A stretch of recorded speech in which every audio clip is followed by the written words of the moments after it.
Namaste students, this is Dr. Zeba Siddiqui. I am back with the next video on our Unit 1, Chapter 3, Communication at Workplace of Semester 1 of FYBCom Business Communication paper. In the previous video, we have discussed forms of non-verbal communication, and in this video, we will discuss the various types of business etiquette, in which the first, which we are going to see in detail, is phone etiquette. So without any further delay, let's get into the video and study the different types of phone etiquette. Friends, in your exam, you will be asked types of business etiquette, and one among them is phone etiquette. So let's see in detail what is phone etiquette and how you can use them in today's business world. So if we see in the business world, it is the people that influence your success or failure. Hence, business etiquette, which chiefly involves building relationships with people, is a must. In India, where a multitude of religious cultures coexist, business etiquettes take the form of introducing yourself by your last name, respecting elders and greeting them formally, wearing formal attire, and very often discussing business over lunch or dinner. Business etiquette is a set of manners that is accepted or required in a profession. It is an integral part of the business culture of different countries and regions. Etiquette includes those aspects of culture, the things people are expected to do and say, or to avoid doing and saying. As the globalization of industries and marketplace bring managers closer to unique cultures around the world, it is more important than ever for managers and small businesses owners to understand why business etiquette is important. Communication on the phone remains an important task for many. For many professionals, despite digital customer service, communication advancements including email, texting, and automated answer services, customers and co-workers continue to use the telephone as an initial point of contact. Learning about how best to talk with others through this medium in the workplace can help you improve your communication skills. So, today's technology allows you to handle more customer service calls than ever before. But when telephone personnel lack call management skills, the only thing you get from all the technology is the ability to serve more people poorly. That means losing customers and profits. Your telephone personality has a definite being or your rating. First, let's see what is phone etiquette.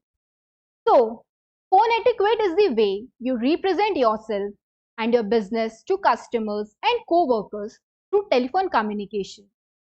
This includes the way you greet a customer, your body language, tone of voice, word choice, and how you close a call.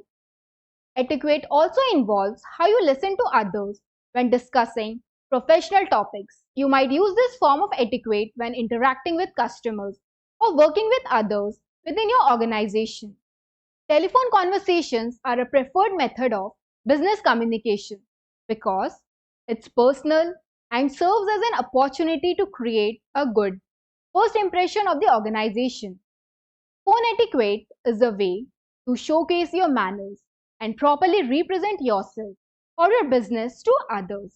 Positive interactions create lasting impressions that are instrumental to business success. It consists of active listening skills, choice of words, and tone of voice. Now let's see the important functions of phone etiquette in today's business world. First, for clarity of speech, you have to speak directly into the phone, holding it at 2-finger width from your mouth with a smile in your voice at a moderate rate and volume using simple straightforward language. And second, you have to be courteous while speaking and also modulate your voice as per need. Your voice should reflect sincerity, pleasantness, confidence and interest. Then second, we have for good listening. You have to talk less and concentrate more on listening for ideas. Don't interrupt in between. You have to stay focused. You should also take notes if necessary. The last step for good listening is you should interject with words like yes, I see, etc. to show that you are listening. Then third, to begin impressively, you should answer the phone as fast as possible. You should greet in a friendly manner. And at last, you have to ask the caller for his or her name. Then fourth, to put callers on hold. So if you want to put the caller on hold, you should always ask for permission.